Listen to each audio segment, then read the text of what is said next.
নরসিংদী সদর উপজেলার তরুয়া গ্রামে অবস্থিত কাবুল শাহ মাজার, যা স্থানীয়ভাবে তরুয়া মাজার নাম হিসেবে ব্যাপক পরিচিত। একটি আধ্যাত্মিক ও ঐতিহাসিক স্থান। আসুন আমরা এই পবিত্র স্থানের ইতিহাস, গুরুত্ব সম্পর্কে জানি। আসসালামু আলাইকুম। আমরা এখন দাঁড়িয়ে আছি কাবুল শাহ মাজারের সামনে। ভারত উপমহাদেশে যে কজন ইসলাম প্রচারক আগমন করেছিলেন তাদের মধ্যে কাবুল শাহ ছিলেন অন্যতম। উনি ছিলেন আফগানিস্তান থেকে আগত একজন পীর এবং আউলিয়া। 360 জন আউলিয়া বাংলাদেশে আগমন করেন, তার ভিতরে কাবুল শাহ ছিলেন অন্যতম। আজকে আপনাদের সামনে উপস্থাপনা করব ওনার মাজার শরীফ যেটা আছে সেটা, আর আশেপাশে এখানকার ইতিহাস, ঐতিহ্য আপনাদের সামনে উপস্থাপনা করব। হযরত কাবুল শাহ রহমতুল্লাহ আলাইহির প্রকৃত নাম ছিল মাসুম খান কাবুলি। কিছু ঐতিহাসিক সূত্রে তাকে শুধুমাত্র মাসুম কাবুলি বা মাসুম খান নামও উল্লেখ করা হয়েছে। তিনি দিল্লি সাম্রাজ্যবাদের বিরুদ্ধে বিদ্রোহী একজন বীর আফগান হিসেবে ব্যাপক পরিচিত ছিলেন।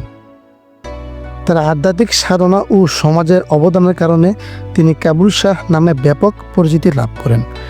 নরসিংদীর তরুয়া এলাকার তার মাজারটি অবস্থিত।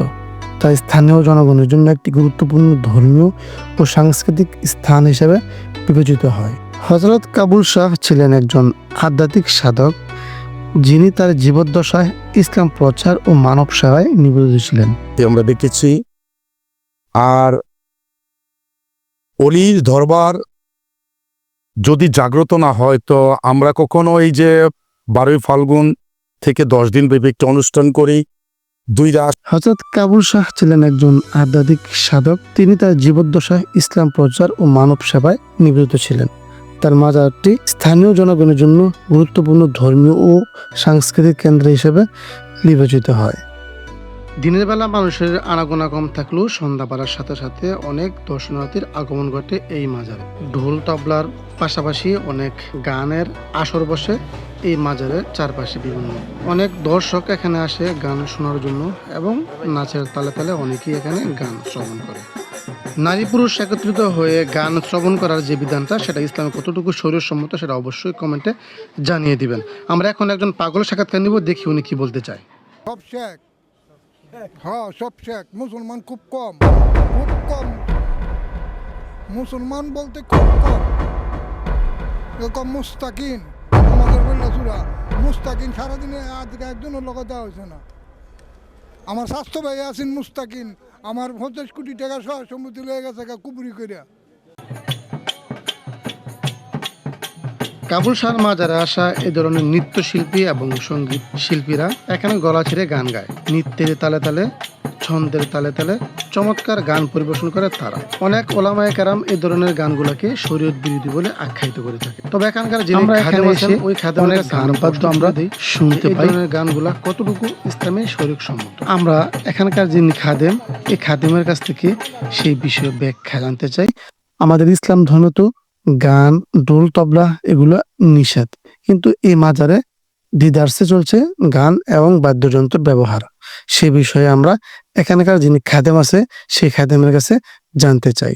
উত্তরটা আমরা শুনবো তার মুখ থেকে। বাজনা ব্যাপারটা, একজন অলির দরবারে গান বাজনা, এটা গান বলা যায় না।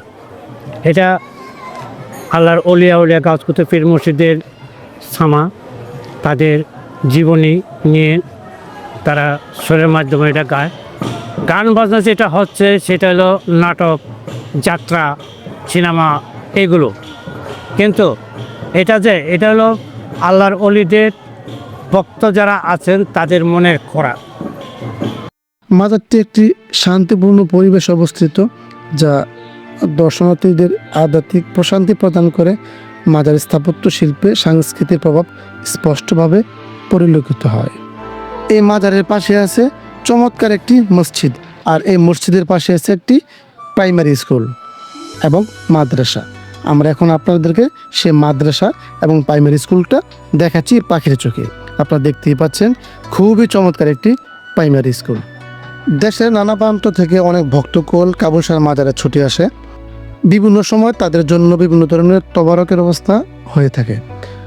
আজকে আপনাদেরকে দেখাবো যে কাবুল শাহ মাজারে একজন প্রবীণ মুরব্বী, উনি এখানকার যিনি পাগল ফকির আছে তাদের জন্য বিভিন্ন তবারকের ব্যবস্থা করেছেন।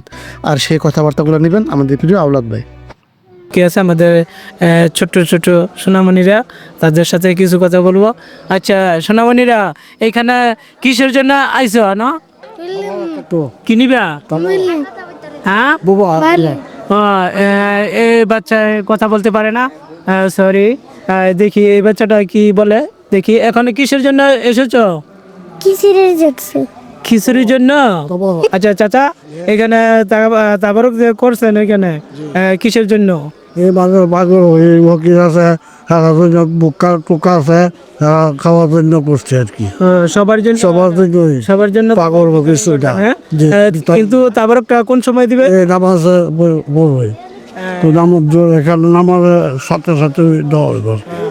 আচ্ছা ঠিক আছে দর্শক ভাইরা, এখানে তাবারক করছে, কিন্তু সবাই তাবারকের জন্য ঘোরাফেরা করছে, কিন্তু তাবারকটা দেওয়া হবে নামাজের পর।